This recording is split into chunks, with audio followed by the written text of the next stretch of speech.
খবর 24 সাথে আপনাকে স্বাগত। নতুন নতুন খবর জানার জন্য আমাদের চ্যানেলে চোখ রাখুন। নমস্কার দর্শক বন্ধুরা, খবর 24 সাথে আপনাকে স্বাগত। চন্দ্রচূড় সেন কোচবিহারের এই ছেলের নাম আজ নক্ষত্র খচিত। কোচবিহার রামঘোলা স্কুলের ছাত্র চন্দ্রচূড় সেন এই বছর মাধ্যমিকে প্রথম, তার প্রাপ্ত নম্বর 693। কোচবিহারের ব্যবসায়ী পরিবারের ছেলের সাফল্যে আজ জেলায় উৎসবের মেজাজ। সাফল্যের ব্যাখ্যা জানতে চাওয়া হয়েছিল চন্দ্রচূড়ের কাছে। তার বক্তব্য, অধ্যাবসায়ের মধ্যে দিয়ে নিজের লক্ষ্যকে আত্মস্থ করা, সেভাবেই নিজেকে প্রস্তুত করা। কেবল মেধাবী নয়, চন্দ্রচূড় অত্যন্ত সুবক্তা। তার বলা প্রত্যেকটা কথা অত্যন্ত মন দিয়ে শুনতে ইচ্ছে হবে, প্রত্যেকটা শব্দ ভাবতে বাধ্য করবে।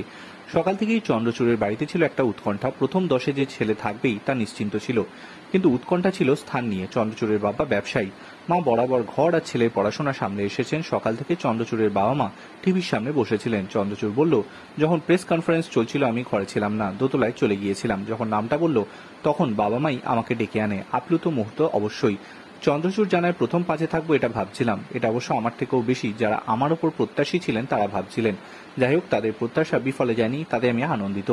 নিজের সাফল্যের চাবিকাঠি কি? চন্দ্রচূড়ের কথায় স্বয়ংনুবর্তিতা, তবে রুটিন মাফিক নয়। এরকম কোনো ব্যাপার ছিল না যে রোজ নির্দিষ্ট এই সময় পড়তে হবে। বায়োলজি ভালো লাগে সব থেকে বেশি, তারপর পদার্থবিদ্যা, রসায়ন, সায়েন্স নিয়ে পড়ার ইচ্ছা চন্দ্রচূড়ের, তারপর জয়েন্ট এন্ট্রেন্স দিয়ে ডাক্তারি পড়া। এটা একটা অত্যন্ত স্বাভাবিক প্রশ্ন করা হয়েছিল চন্দ্রচূড়কে। এই সাফল্যের পেছনে কার কার ভূমিকা রয়েছে সেই প্রশ্নের উত্তরেই চন্দ্রচূড় বলেন, রেজাল্ট, যেটাকে আমরা বলি একটা মূল্যায়নের পর প্রাপ্ত নম্বর, সেটা একজন ছাত্রের পক্ষে একাকী সম্ভব হয় না।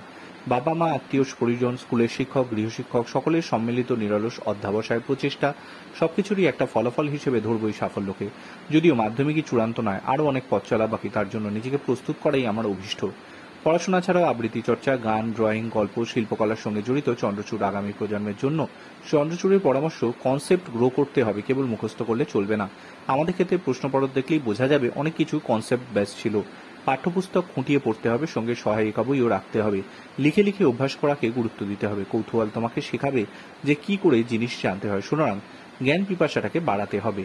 ব্রেক লার্নিং মেথডে পড়াশোনা করত চন্দ্রচূড়। একাধিক মক টেস্ট দিয়েছিল আর সেটাই অনুসরণ করতে বলল আগামী বছরে মাধ্যমিক পরীক্ষার্থীদের। ব্যুরো রিপোর্ট, খবর 24/7।